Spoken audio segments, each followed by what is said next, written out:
So this is part A of the KhoodeelaarTV television channel carrying out the world exclusive diagnosis of Fleet Street.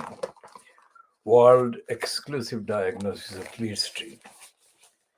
Fleet Street is the collective name for the London-based daily print newspapers. And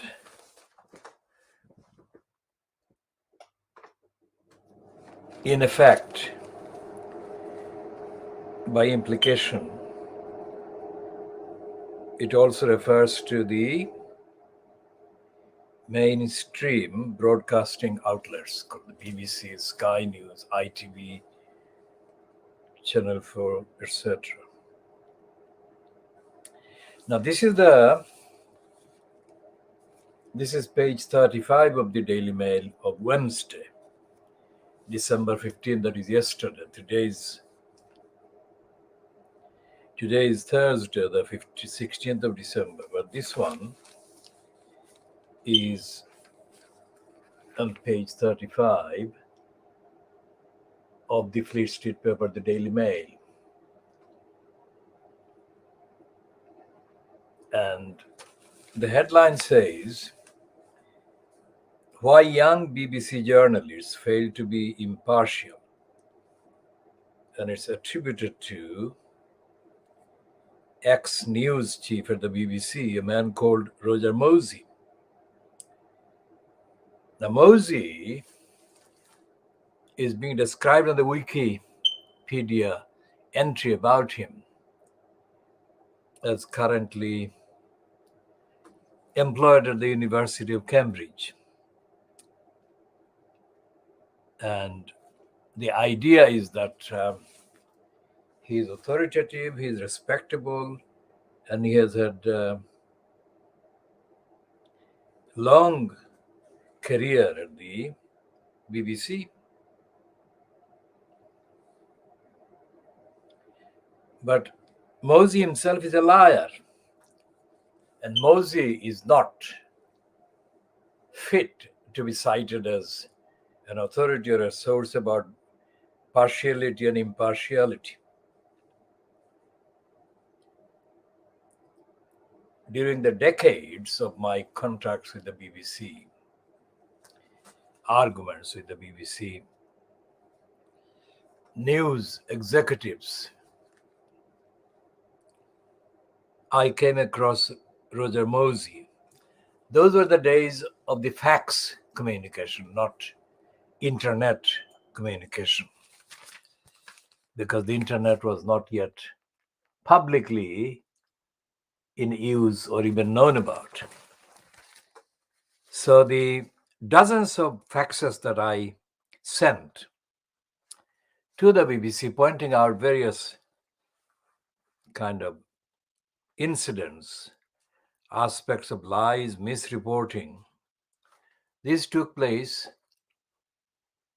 between the campaigning outfits that I was at that time using programs. So late 1980s, early 1990s.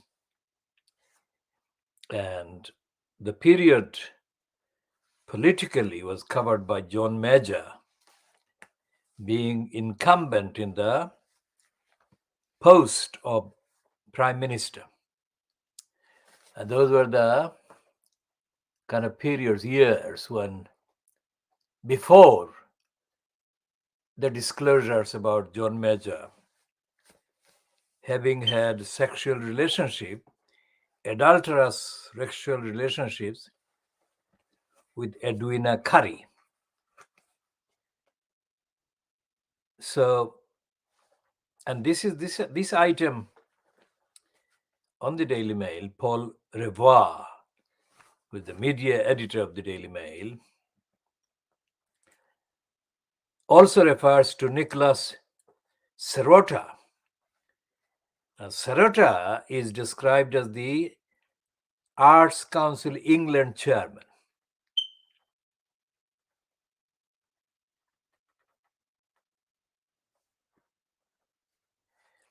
And it says in the paragraph, the last paragraph where Nicholas Serota is named, the corporation revealed its most significant push to make sure its programs were fair, accurate, and unbiased.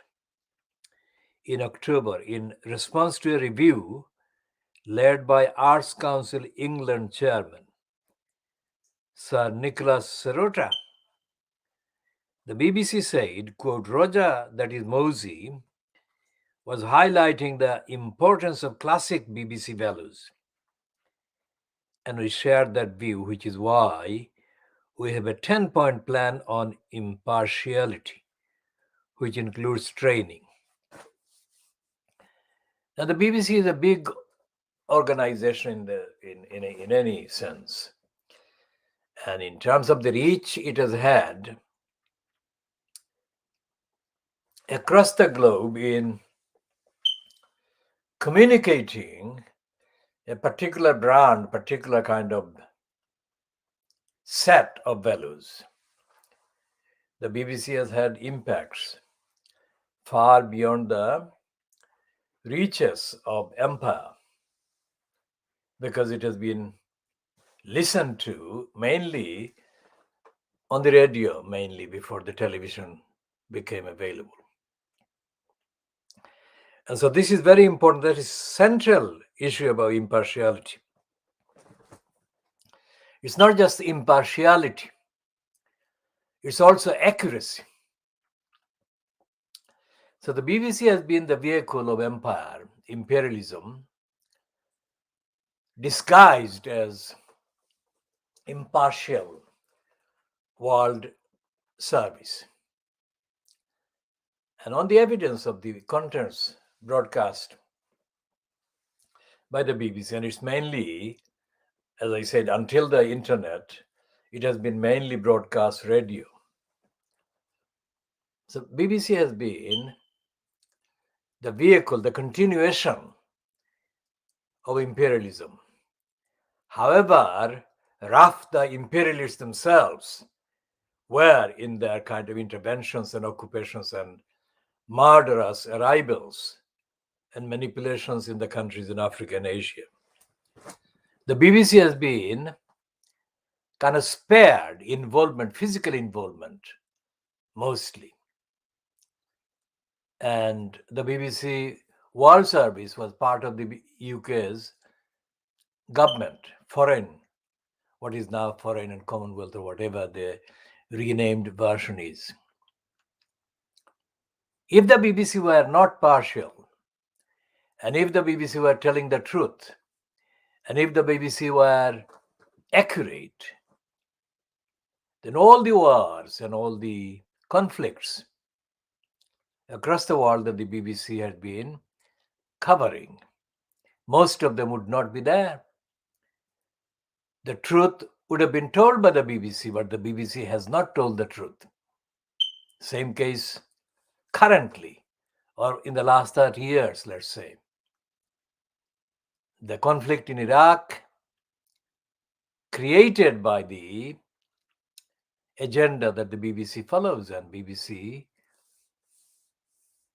propagates as part of the extension of the military industrial complex based in America, and the agenda pushed by the America-based, America-engineered military industrial complex. In the relationship between the USA and the UK is a stooge, and the BBC is a stooge as well. So the BBC has not broken, in the objective sense of the term, the BBC has not broken an original story that has exposed any of the wrongdoings by the military industrial complex or by the American administrations. And for example, the role played by the successive regimes in Pakistan in enabling the American imperialist intervention, occupation of Afghanistan has been central, but it has been denied. The fact of Pakistan's kind of being used by the military industrial complex, that fact has been completely absent from the contents of the BBC or of the American counterparts. But the BBC is unique in the sense that there is nothing in the USA that compares with the BBC in terms of the kind of unique funding and quote independence allowed to the BBC. When I contacted the BBC, I didn't contact Roger Mosey by name, but he responded to me by name. And he gave typical BBC banalities, denials couched as harmless, objective kind of references. The actual contents of what he said were untruthful because I was on the ground. Every time I contacted the BBC, I have always done so based on some event, some original, significant, phenomenal event that I was involved in at the time. So it was not a theory, it was not a kind of hypothesis, it was actual reality. Most of the contacts I have had with the BBC or I've made with the BBC over the decades have been about incidents of racism, either on the streets or incidents of racism institutionally or by other individuals, and including by the contents, in the contents of the BBC. So Roger Mosey is described in the entry, Wikipedia entry. What is he described as? Let's say Roger Mosey, what is he described as?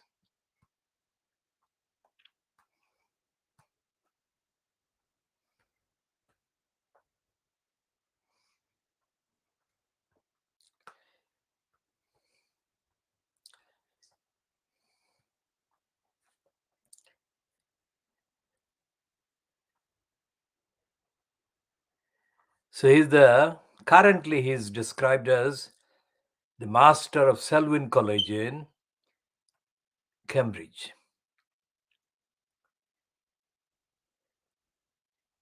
He's the master. And his second item in the occupation is described as British Broadcasting Corporation Director of News. So Mosey was born in 1958 in Bradford, West Yorkshire. And then he's described as having studied at Wadham College, Oxford, where he received a degree in history and modern languages. He appeared on University Challenge in 1978 as a member of the team representing his college. In 2011, Mosey was awarded an honorary doctorate by the University of Lincoln.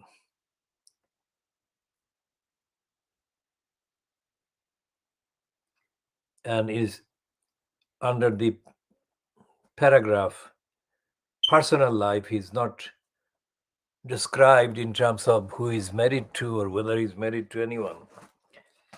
Now, Mosey was in correspondence with me, and also I think I did speak to him on the telephone once or twice. But essentially, Mosey was not able to answer questions that I was putting. Now remember, anyone watching this for the first time, my campaigning record is that I ask questions. And anyone I ask questions, whoever they are, on the record is unable to answer my questions, factually, evidentially. And this is the case, this is what Mosey did. He couldn't answer my questions. And the fact that I was in the position in the communication that I was at or in vis-a-vis Roger Mosey, spelled Mosey, is to do with racism. Because if you look at the contents of my actual actions and my contributions and the accuracy of my contributions and the vindication of my observations and my diagnosis over decades, you would see that I would have been many times over the director of news emeritus many times over. But the fact that I am not is connected with the pattern, the agenda, the narrative of racist obstruction and denial. Obstruction is something that I invented based on the evidence of obstruction, racists obstructing. And I think the first series of my diagnostic use of the phrase racist obstruction included my communications with the then Greater London Council Director General. I think it was Swanfield. And again, Swanfield failed to answer my questions. Remember, I asked 9 questions in the second part of the 1960s when Zulfikar Ali Bhutto addressed a gathering of what he thought would be the supporters from East Pakistan at the Institute of Engineers. The Institute of Engineers is literally next to the racecourse where Sheikh Mujib delivered his speech on the 7th of March, 1971. So I faced Bhutto maybe 5 years before 71, 4 years before 71. It was actually in the period immediately after then military head of the Pakistan government, Ayub Khan, had sacked Zulfikar Bhutto from the post Bhutto was given as Ayub Khan's cabinet member. So Bhutto launched his political kind of campaign at that time, and so convinced was he of victory against Ayub Khan in terms of the many, the masses, the political masses rallying behind him, that knowing the particular role being played at the time, 1960s, by the Awami League fronted by Sheikh Mujibur Rahman, Zulfikar Bhutto arrived in Dhaka, and the main center, the main platform he chose was the Institute of Engineers. And when Bhutto began his speech, he spoke for about, I would think, not more than half an hour, if that. The idea was not about the length of his speech or even what he said or he would say. The idea was that he was absolutely confident that his charisma or his fame as the most charismatic political figure in then Pakistan in the 1960s was so powerful, so appealing, that regardless of the content of what he said, he was bound, he was destined to be given a welcome as a hero by what he hoped would be the significant majority or significant numbers of the intelligent people in Dhaka between, let's say, the ages of 22, mid-30s. So he gave the speech, and the Institute of Engineers, which is called Engineers Institute, had almost the place, the main hall was packed. And it was, as I recall, mostly, I hardly remember any woman, but there must have been, or might have been some, but I saw the man, mainly men,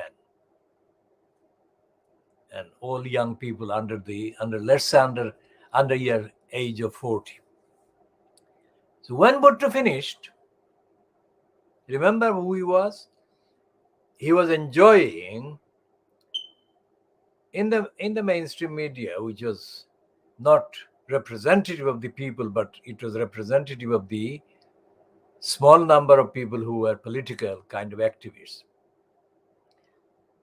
The image of Zulfikar Bhutto, the profile of Zulfikar Bhutto at that time was that of the most undisputed charismatic figure in Pakistan politics. Of course, it was helped by the linkage of Bhutto's kind of career. As before he was recruited by Ayub Khan, Zulfikar Bhutto was employed as a kind of lecturer, teaching law at a university. If my memory serves, it was the University of Southampton in the southwest of England. So this was something that is it's a kind of overhyped image of imperialist connection. Anyone who is linked with a British institution, now remember that was in the 60s. So the only decade between 47 was the 1950s. So it was not far long after the end of the formal occupation by the British. So most of the brainwashing works like this or operates like this. Anyone who is mentioned as a kind of British-linked academic or British-linked intellectual is automatically guaranteed hundreds of acres of extra credibility, regardless of whether they deserve the credibility or not. So there is the brainwashing caused by imperialistic brainwashing, let's say. So when Bhutto was still in the UK and Ayub Khan was already in power, Bhutto's reputation was spread in the media as being linked with the fact that he was either a British academic and or he was a barrister. And the barrister thing is also absolutely extraordinary. I call it licensed law trader, but the absolute majority of the brainwashed worship anyone who is a barrister, practicing barrister, that is. As I said, I refused to become a barrister in 1973. I had a dispute, nothing to do with my knowledge, but I had a dispute against racism with the Lincoln's Inn. So I refused to become a barrister. So my record is that I reject the idea of a barrister being something special only because they are a barrister. All my evidence, based on the 9 questions that I put to Zulfikar Bhutto at the Institute of Engineers, has been vindicated, let's say, because I asked him a question one after the other because he couldn't answer the first question. Then I asked him the second question.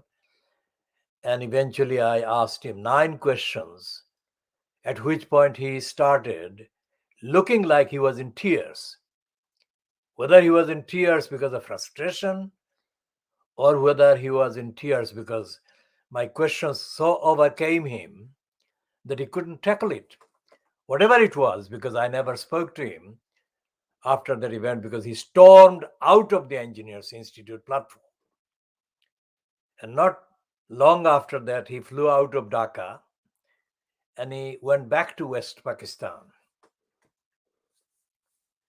So now people who rely on published sources or published kind of edited stuff about politicians and political figures from the subcontinent, of course, don't have that exclusive access that I had with the dealing with Bhutto. And I have to say, same thing happened with Morarji Desai, India's prime minister in 1977. When I asked him a question in London, he couldn't answer really. So he gave me a tautological pack of idiocies.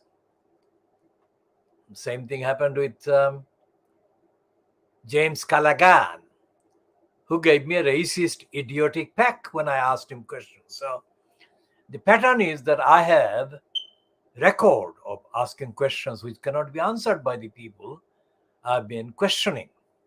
So when Roger Mosey got in touch with me with a pack of his idiocies, I returned his idiocies and dealt with the idiotic contents and asked him to answer factually, evidentially. Mosey couldn't answer. And so the communications ended. This was, I think, during the period of John Major. When the UK then Commission for Racial Equality, which I called Conspiracy or Commission for Racist Enslavement, CRE, was launched in April 1977. It was done at a news conference held in the Shoe Lane area, not far from Fleet Street.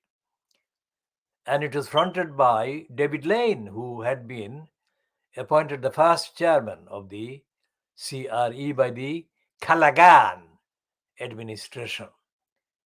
David Lane was a conservative MP. And the series of questions that I asked David Lane in April 1977 again was not capable of being answered by a careerist, opportunist, racist like David Lane. And it goes on. When The Guardian published a piece about my confrontations with Peter Newsom, the racist who succeeded David Lane, it included hostile references to me attributed to the racist Ken Livingston Livingston and other racists. None of the pieces, none of the references positively acknowledge the fact that all my interventions they were castigating were about me asking factual, evidential questions. And all these people had a case in their minds against my role in asking questions. I mean, that is the highest level of journalistic inquiries face to face that can be achieved or even imagined. And yet there they were undermining that highest kind of practice on my part about investigating the truth.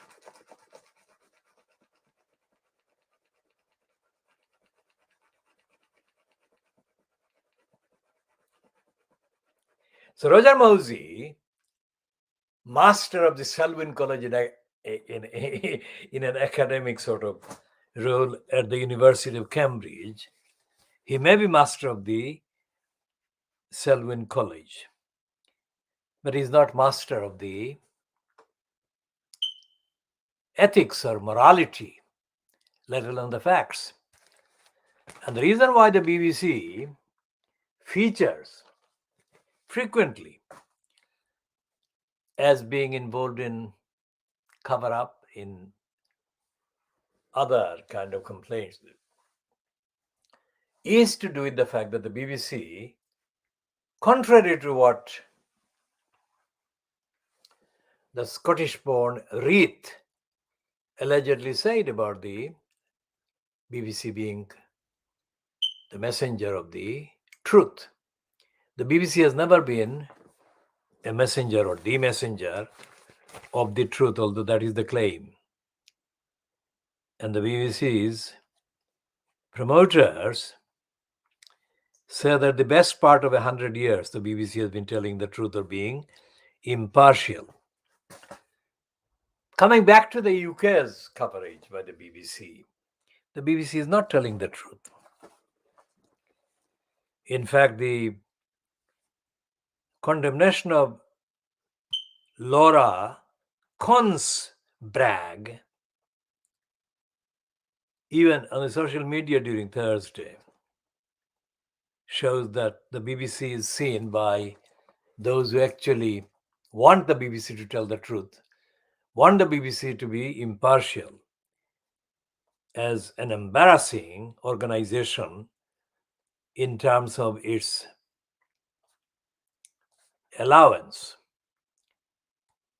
in terms of the impunity given to the corrupt, self-seeking liars like Laura Consberg or Consbragg.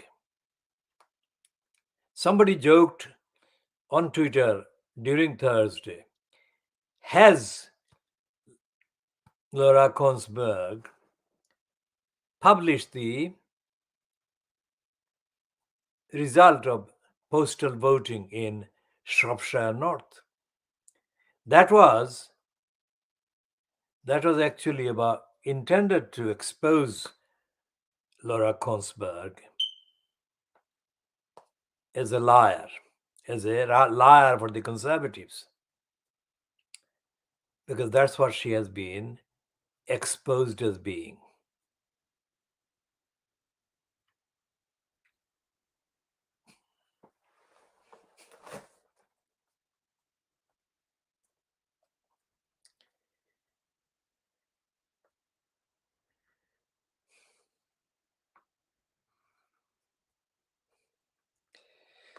So the BBC doesn't tell the truth about the politics of this country. And the BBC does disservice to the electors, to the ordinary people, and to society, or the idea of society. And Reith has been given credit as the author of the claim that the BBC will tell the truth to the people. But there is no evidence that the BBC tells the truth, because the BBC is part of the secret, unpublished, unaccountable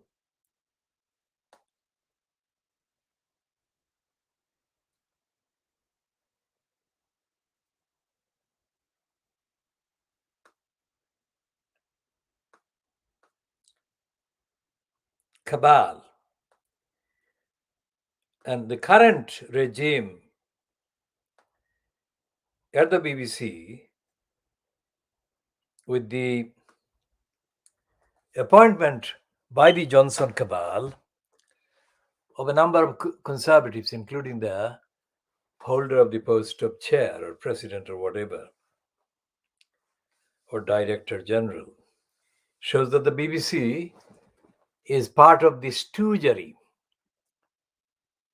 And the fact that this is a conservative regime is not unconnected with the fact that before the December 2019 general election, the cabal in the Conservative Party, fronted by Johnson, actually committed itself to changing the BBC. When it committed itself to changing the BBC, what it meant was that it would destroy the BBC.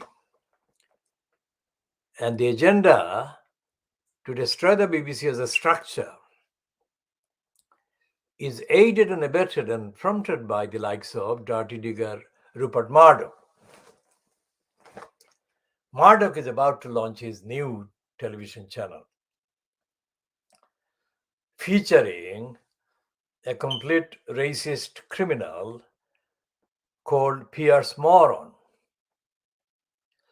So Murdoch was at Chequers, the UK's Prime Minister's country residence, according to the person who was present there, which is Rachel Johnson, the sister of Boris Johnson.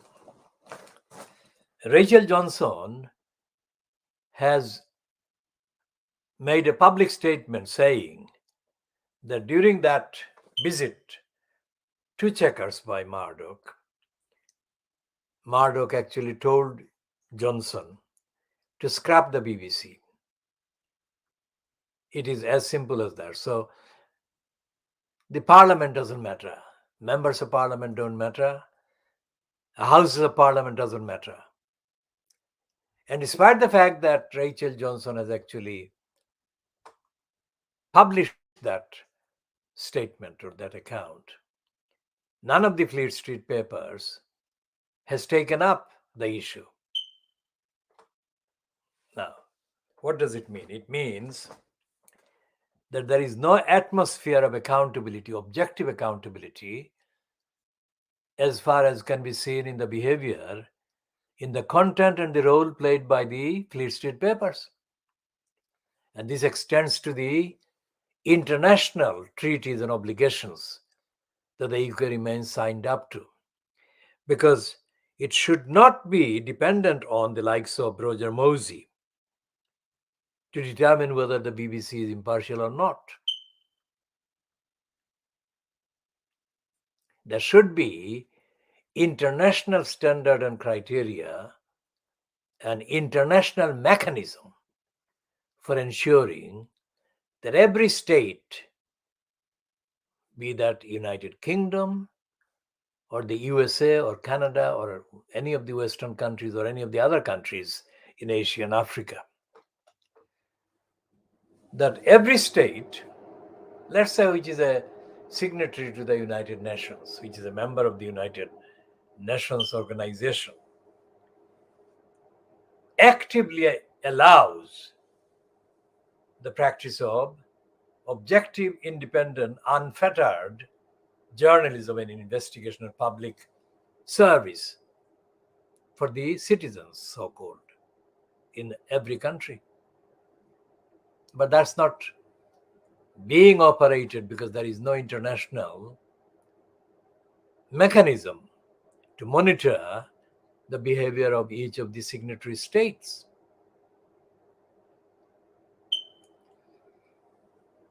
And so, and in the case of the BBC in the UK, the so-called broadcasting regulator called Ofcom is worse than an insult to the intelligence. And again, it's politically manipulated, the Ofcom, to the point that this Daily Mail, the editor of the Daily Mail, the editor at large of the Daily Mail, one of the nastiest, most racist, and most corrupt executives, Paul Dacre. Paul Dacre was kind of favored by Boris Johnson as the person to be appointed head of the Ofcom. And the fact that Boris Johnson favored the job to go to Paul Dacre is nothing not unconnected with the fact that Dacre was going to make very partial decisions via Ofcom. Nothing to do with the impartiality that the Daily Mail today, Wednesday, referred to. But so overwhelming is the evidence against Paul Dacre that even the usual suspects who would collude with him otherwise, normally, let Johnson be aware that Dacre would be a disaster if appointed head of the Ofcom. And so therefore Dacre withdrew from trying the second time when an opportunity was given. And he was given a job by the owners of the Associated Press, which is otherwise known as the Daily Mail Group. That they appointed him to the post he had been retired from at the Associated Press.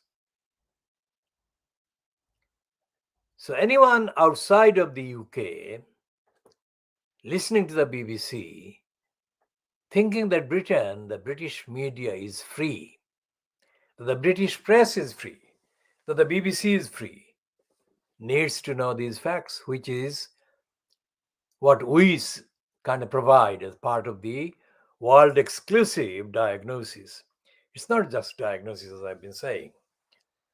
It's very much upfront, direct kind of questioning on my part of the likes of Morarji Desai, of the likes of Zulfikar Bhutto before he became anything like the Prime Minister or President of Pakistan after 1971.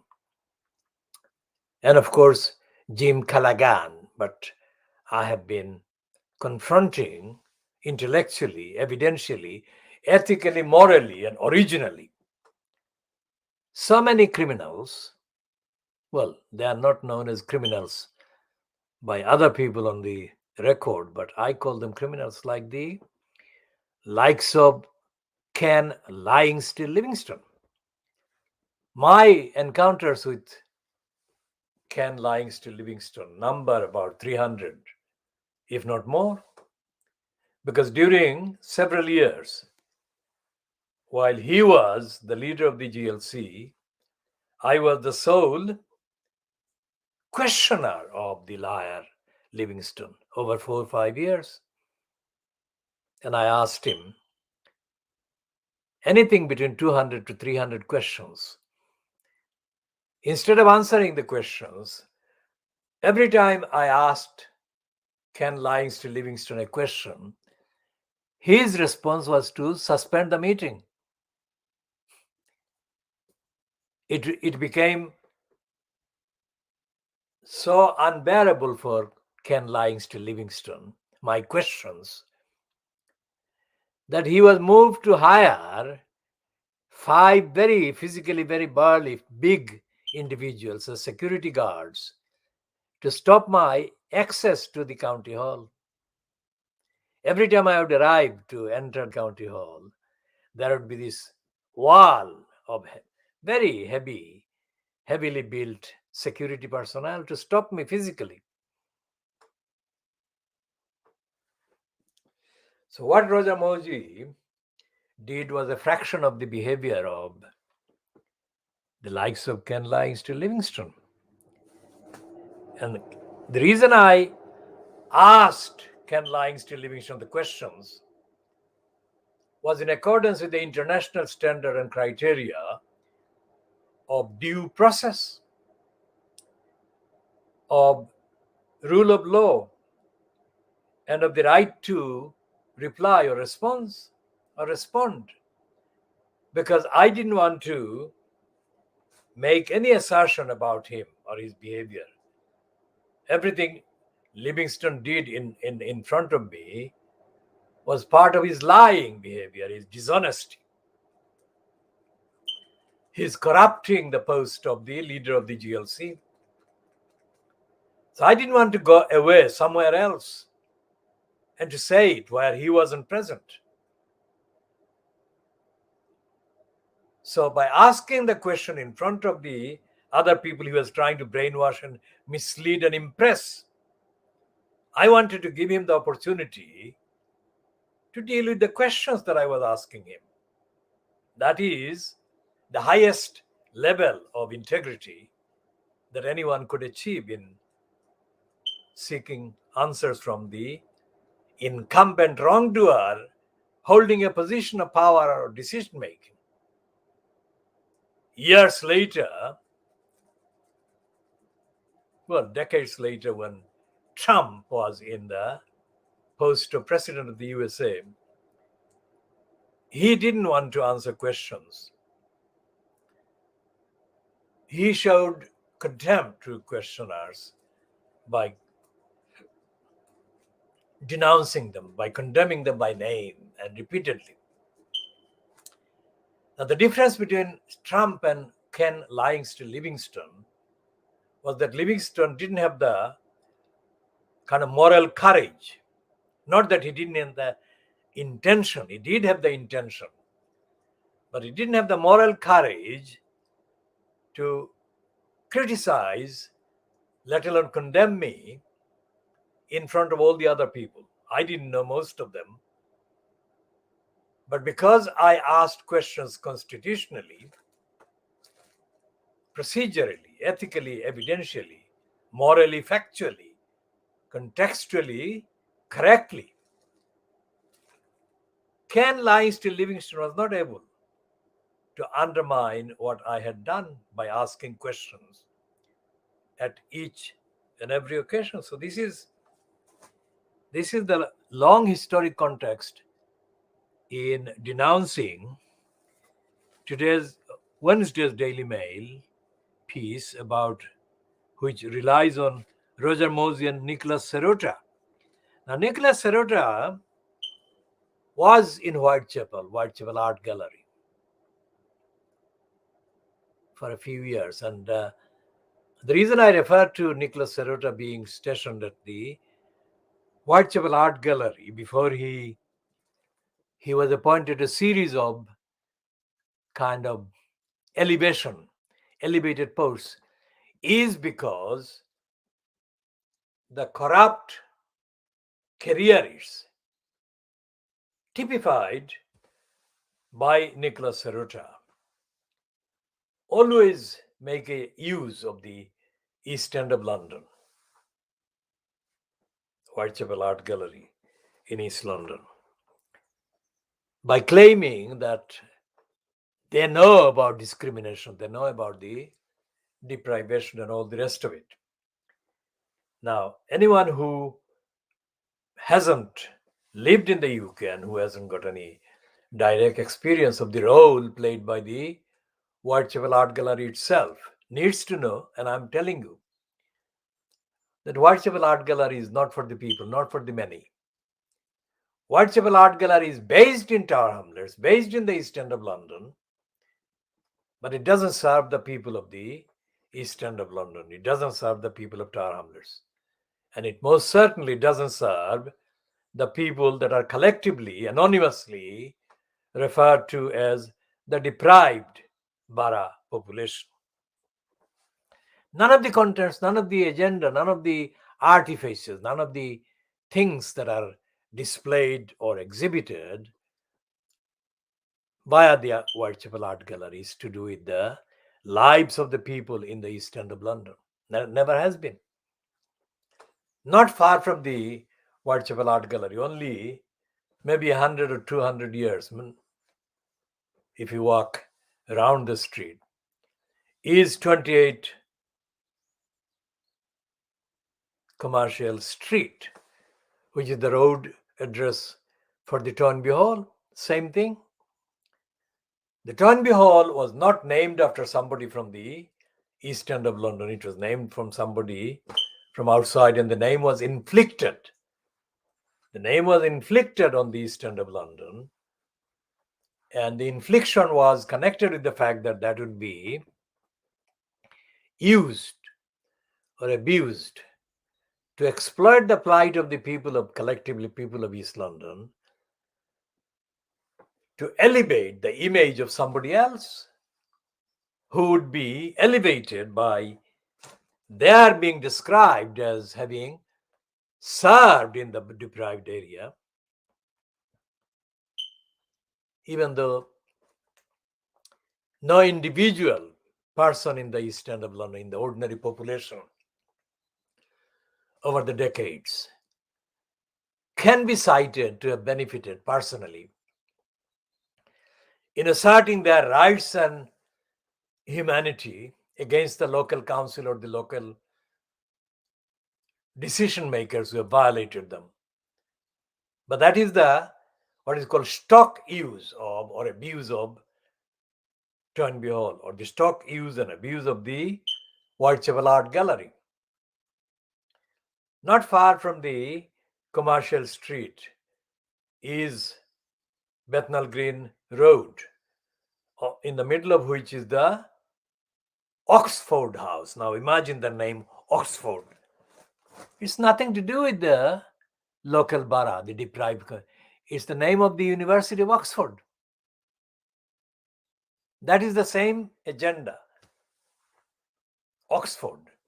I mean, it frighteningly raises the image of those who are supposedly delivering supposed propaganda kind of benefits to the people, the deprived, the anonymously, collectively expressed, packaged, deprived people of the East End. Nothing could be further from the truth. Even some residents of Tower Hamlets who have been on the record as having taken part in various kind of discussions staged at Oxford House have themselves been in denial. They have not represented the truth of the experience of people in the East End of London.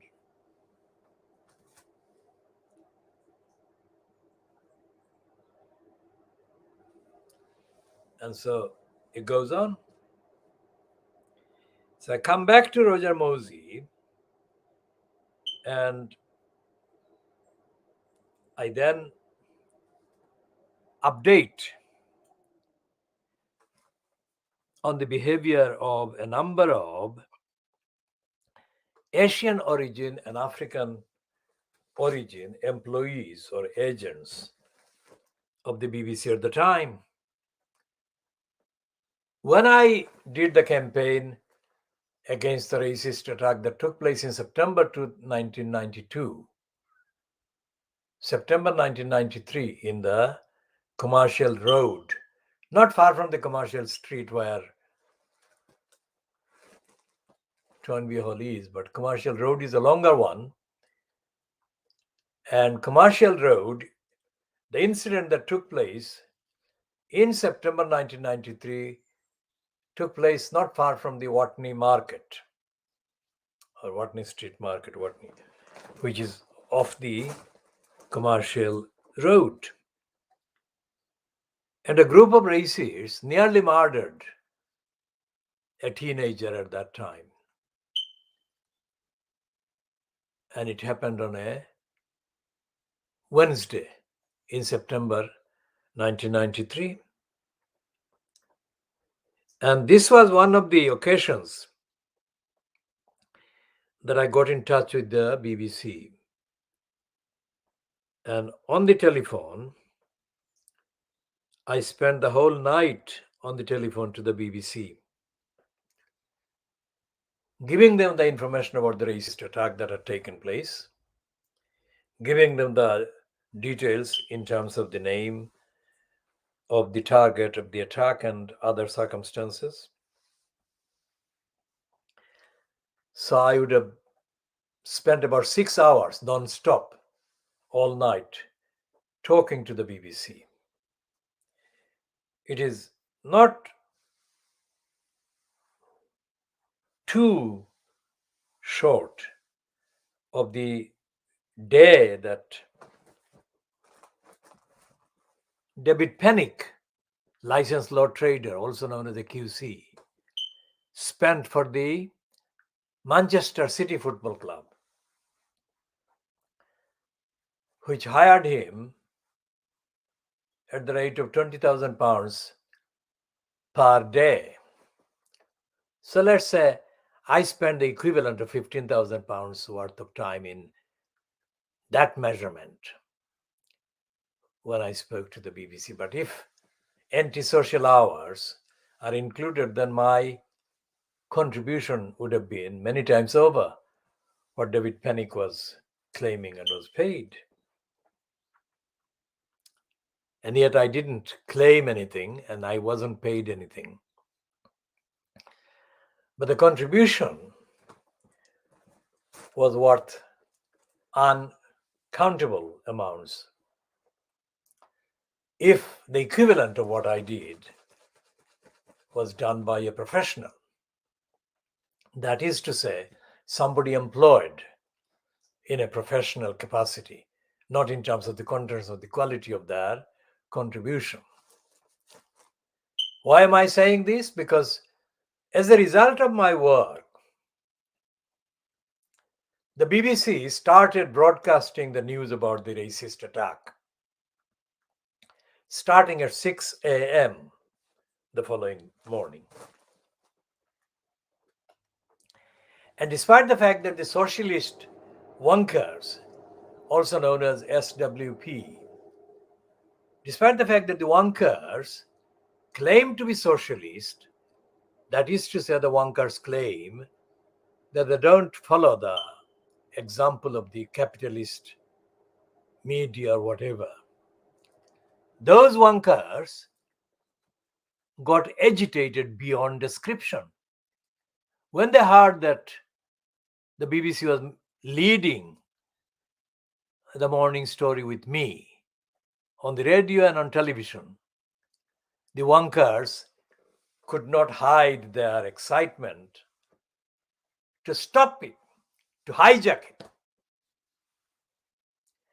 To this day, the wonkers have no idea as to what happened in the attacks, nor has any of the wonker stooges, local stooges, including many Bangladeshi criminals who were motivated by jealousy. Now, to this day, from 1993 to this day, coming to almost 30 years, neither the socialist wonkers nor their Bangladeshi crooks have produced anything comparable in terms of the representation that I made against racist attacks and the role of the media. Let the socialist wonkers or the Bangladeshi stooges come forward with their names and the identities and tell me what they did that actually defies my description of their criminal inability in the last nearly 30 years, since September 1993. So what the socialist wonkers did was to mobilize, to stage a diversion so that the liability for racist attacks that I had successfully placed publicly at the door of the authorities, say, was shifted, and it was reversed to the point that the criminals staged this diversionary kind of confrontation with the police, and the racist Daily Mail led with the diversion, saying that the police were the victims of the attacks. Completely shifted. Whereas I had made the police and others' response the liability. And it would have been achieved if the racist SWP wonkers had not intervened, and their jealous Bangladeshi criminal co-stooges. To this day, nearly 30 years later, I am demanding that these criminals produce any evidence that they even knew what had happened in that attack, let alone the impact of what I had done. They have not. For example, the SW Ankar's website publishes idiotic criticism of the likes of Allegra Stratton, for example. But in their idiocies, they don't have a clue as to the facts and the factual kind of connections among these people. They use as a pasting. They paste up assorted bits like who went to what college. This is all public knowledge. The fact that somebody went to that college or another college is nothing to do with their behavior. It's to do with their personality, their actual education, actual upbringing, and actual connections. I mean, so what happened with the racist attack in Commercial Road in September 1993 and how the SWP workers sabotaged it is not a one-off case. Since August 1947, since the British so-called withdrawal from the subcontinent, people from India, people from Pakistan and today's Bangladesh have significant numbers of people have settled in the UK directly as a result of the UK's imperialism. And it is not something that is exclusively available just to anyone watching this program, but objectively available, that all three countries, Bangladesh, India, Pakistan, they've got people in the populations who are holding positions, various state positions. If that can happen, then it follows that people from Pakistan, India, Bangladesh in this country have got similar qualities or abilities or skills, etc. Yet the SWP workers and other so-called left-wing anti-imperialist liars for more than 70 years have not recognized a single person independently citable on anything to do with this society who is from the subcontinent. What does it show? And what Roger Mosey was doing was denying that truth.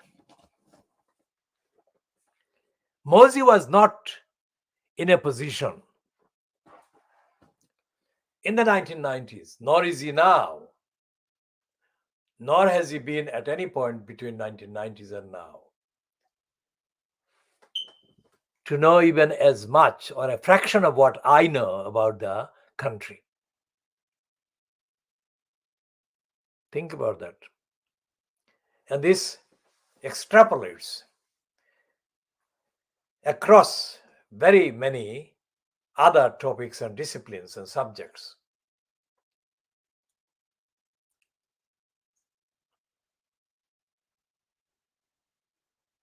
So when I say that Boris Johnson is a congenital liar, I don't say it as an original phrase because the phrase belongs to Sylvie Bermann, who was a French diplomat until 2017 to the UK.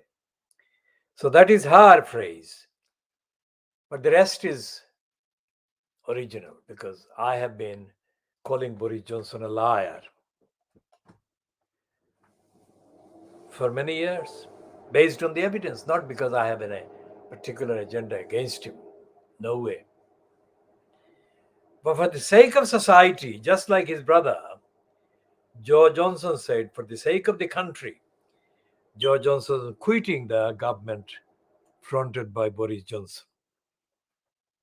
I say as an observer, for the sake of society, it is important to call Boris Johnson what he is. He is a congenital liar, and the country, society doesn't benefit from having a liar in post.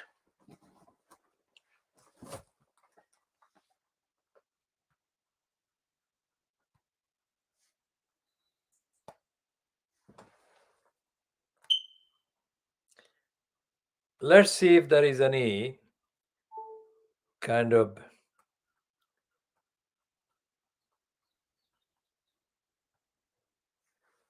update or comment on the likely outcome of the by-election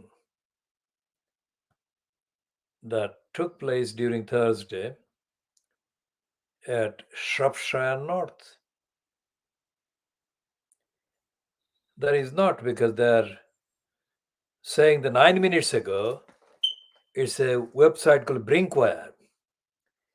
They're saying they're the ones that are latest. They're saying that live results from North Shropshire by-election. Boris holds his breath as Prime Minister faces a humiliating defeat. And the Independent websites 9 minutes ago says North Shropshire by-election news. Live vote count underway in contest to replace Owen Paterson. And the Daily Express website timed 40 minutes ago, North Shropshire by-election results live, Boris holds breath. PM on brink of horror loss. That is stupid. Even if the Conservative candidate loses, which is not guaranteed, which cannot be said at this stage as a certainty.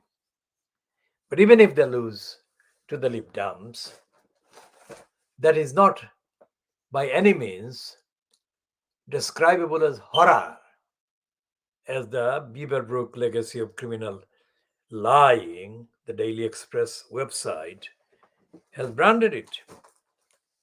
Because Johnson has proven that he can stay in post as the leader of the Conservatives because he is supported by the political murderer of the Labour Party, Keir Starmer. And even when there were hundreds, 100 plus, or around 100, let's say, Conservative MPs who voted against Johnson in the last 2 days, he stayed in the majority because Keir Starmer gave him the majority. That is what I mean by political murder of the Labour Party. And there is this moral vacuum. When we call the socialist wonkers, it's not something that is a one-off. Most other so-called left outlets call the socialist wonkers.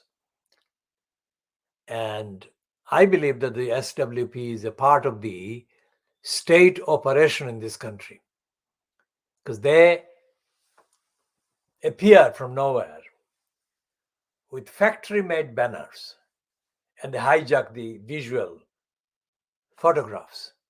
Nobody else's banners can be seen. They have been doing this for decades. It's not an accident. And they don't communicate, let alone cooperate with the ordinary people organizing the campaigns anywhere. They appear, hijack the show, and then they disappear. And the people who organize, hard-working people who organize the local campaigns are left to pick up the pieces, which takes huge amounts of resource, time, and organization, and that is always very obstructive. So this is how the racist status quo in political action and activities is maintained by the role of the spy outlet, socialist wonkers.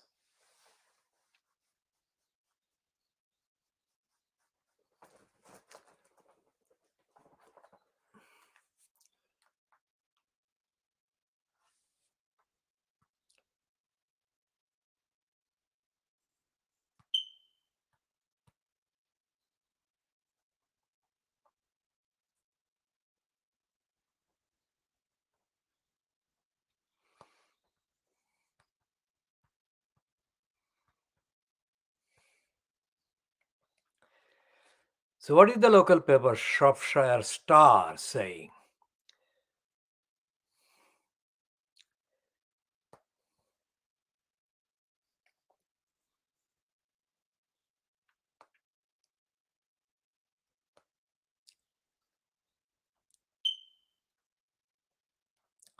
It's saying that the nation's media has descended on Shrewsbury, where the result is expected in the early hours. Former army medic Neil Shastri Hurst. Now, Neil Shastri Hurst is of Indian origin. And they're saying that he's hoping to hold on to the seat for the Conservatives in what is a traditional safe Tory seat. And they're saying that the Lib Dems expected to be closest challengers, followed by Labour. And they're saying that election comes as Boris Johnson faces pressure over Plan B and Downing Street parties.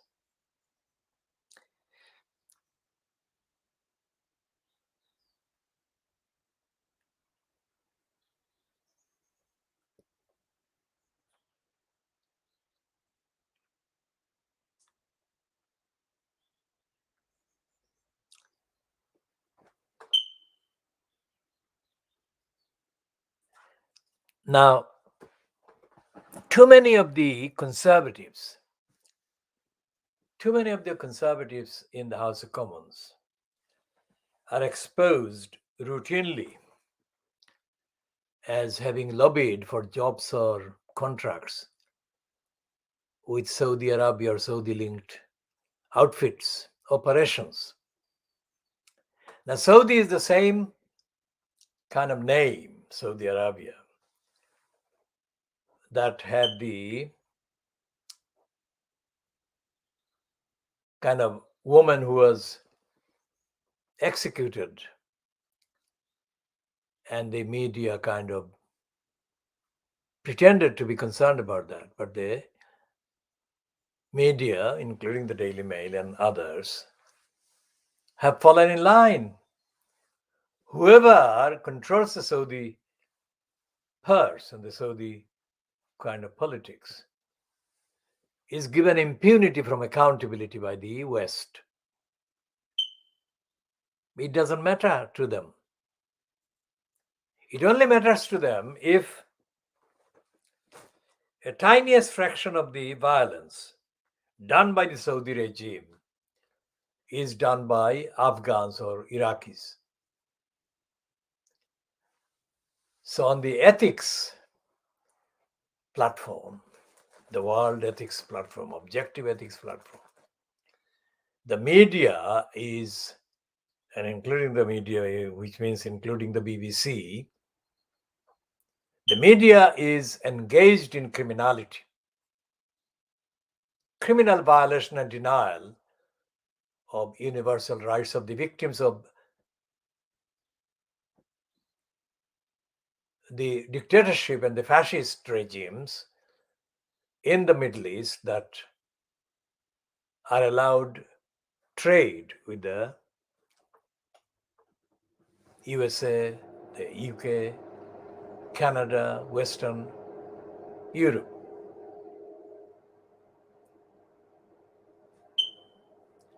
And none of the evidence is to be found in the Daily Mail, which pretends to be concerned about morality, ethics, and human rights. I mean, the Daily Mail is the same paper which appeased in the 1930s Hitler's Nazi party, Nazi Germany, as did the Times. So when we do the world exclusive diagnosis of the media, this is what we do. We refer to these things that are not referred to by the Free State and by their careerist presenters and servers, career servers.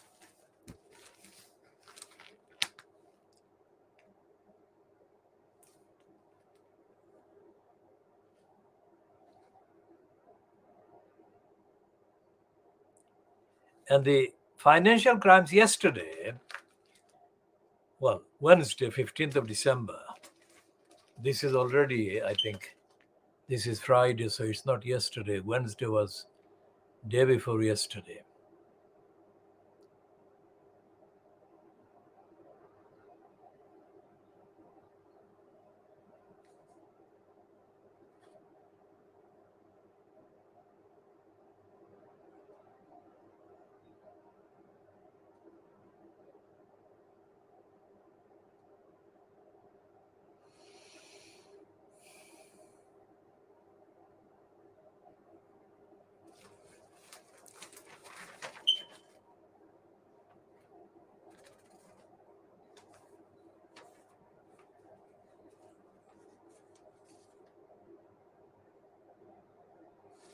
Now, on Wednesday, the 15th of December, the Financial Times ran an opinion piece headed India's Farmers Movement is a lesson in democracy. This is very important because what the farmers have done for more than a decade,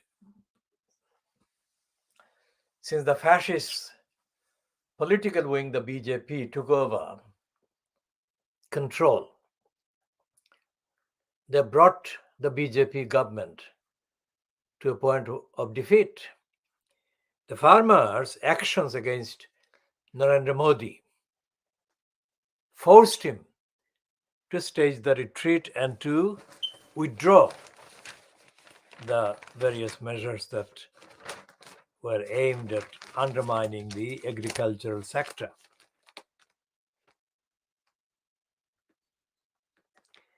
And this piece by somebody called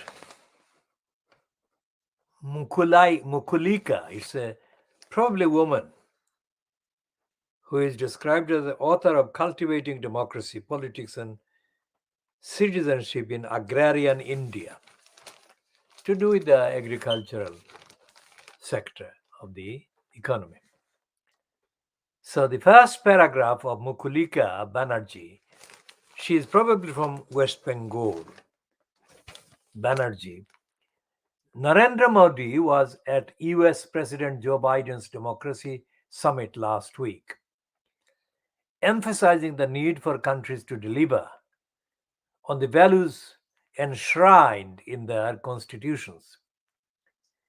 Sensitivity, accountability, participation and reform, India's Prime Minister said, were the four pillars of democratic governance in his country. Even as he uttered these words,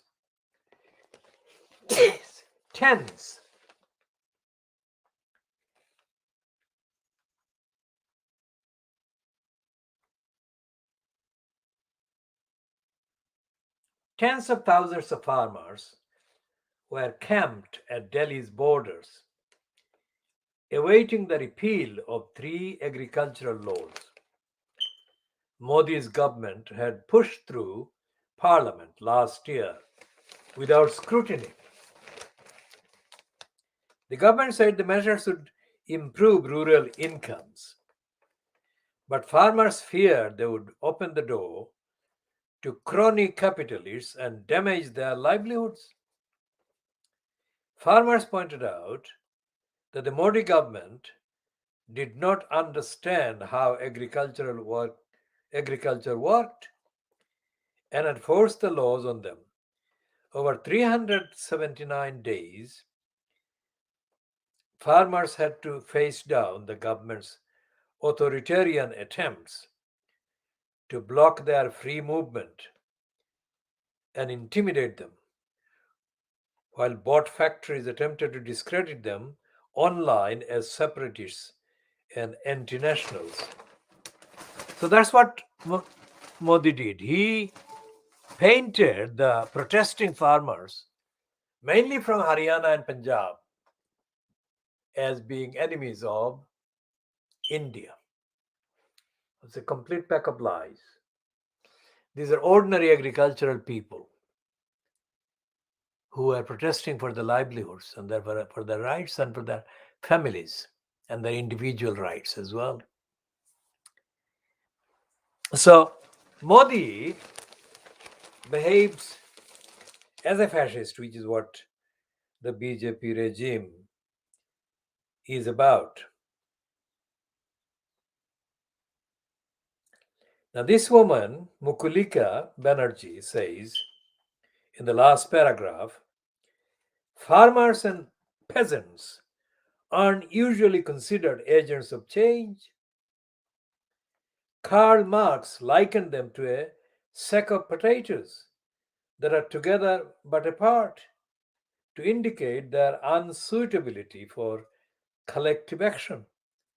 But this month, the farmers of India made for better representatives of democracy than their own prime minister. Now, not only that, they also exposed Karl Marxist, elitist kind of standpoint and perspective,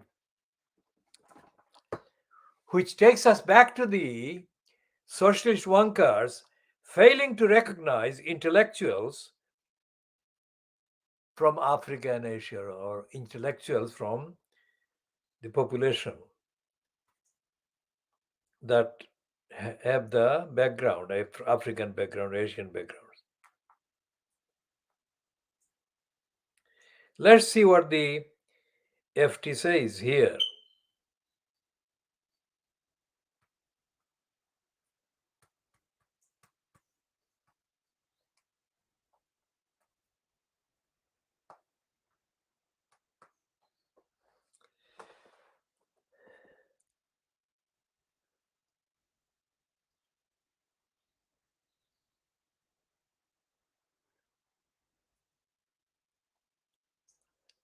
The FT has got a piece about Sikh Clegg in the FT magazine. Now, where is the FT magazine that has the Sikh Clegg? Because Sikh Clegg is the liar that Mark Zuckerberg has hired to lie to save Facebook in Europe. And despite the fact that Sikh Clegg's father was a banker, and by that fact, Sikh Clegg was described as being from a background, wealthier background than Dave the Dodgy Cameron. Despite the fact that Sikh Clegg's father had more money than Dave Cameron's, the amount of money that the millions that Facebook's Zuckerberg has given to Sikh Clegg and his wife is phenomenally bigger.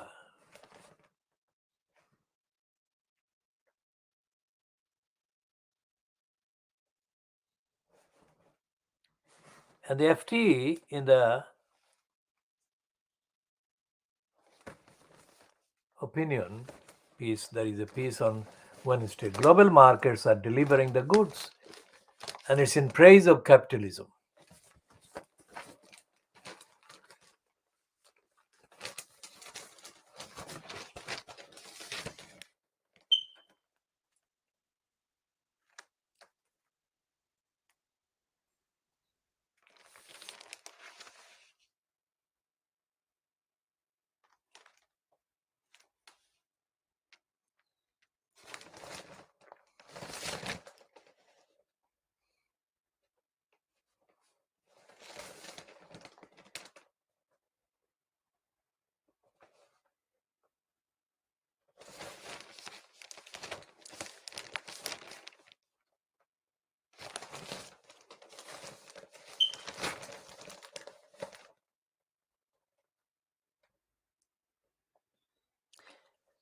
And Mukulika Banerjee says about the farmers that they fought Modi back with civility and generosity, running the protest with discipline and efficiency, and welcoming anyone who wished to join in.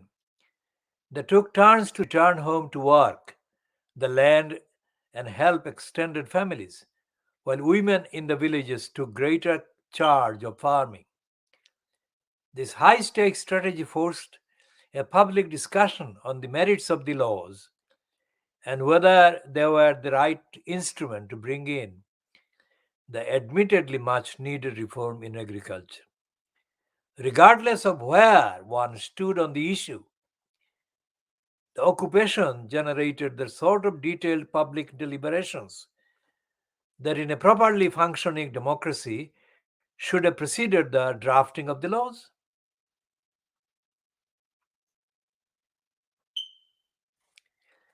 The crisis facing democracies is the crucial use of democratic institutions to carve democratic culture. In India, the Modi government has seriously distorted his country's exemplary record of holding free and fair elections, jailed journalists, and self-confessedly seeks to destroy civil society groups.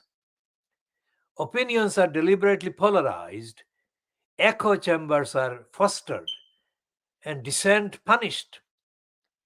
In this climate, people are unable to create widespread solidarities among those who are unafraid to ask uncomfortable questions of elected governments. That is what I've been doing, uncomfortable, asking uncomfortable questions.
So, what is happening with the reduction of the Labour Party to political murder by Keir Starmer? There is no alternative to the conservative criminality and corruption.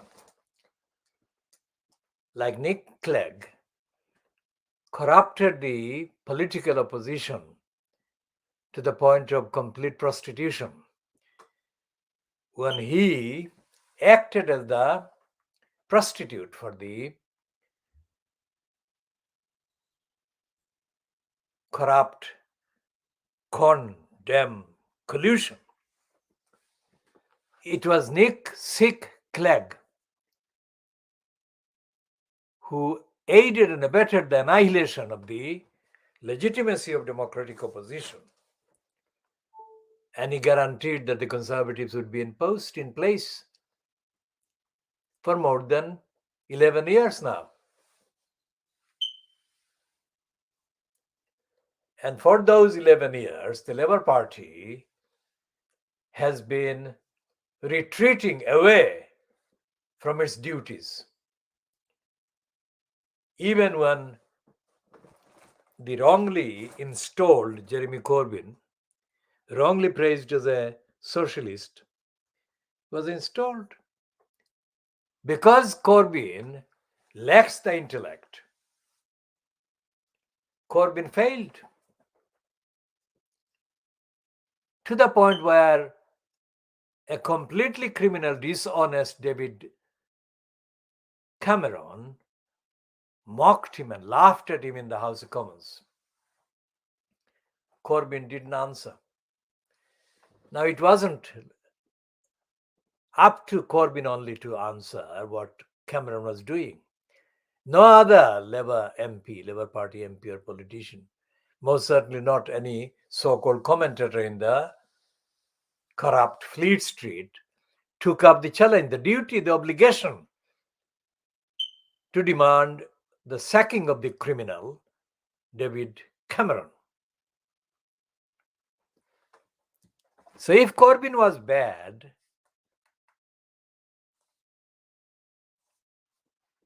Starmer has reduced the Labour Party to dead. So we shall be continuing all on these topics, and we shall of course comment on whatever the formal result of the Stratford by-election, Shropshire North by-election held on Thursday is.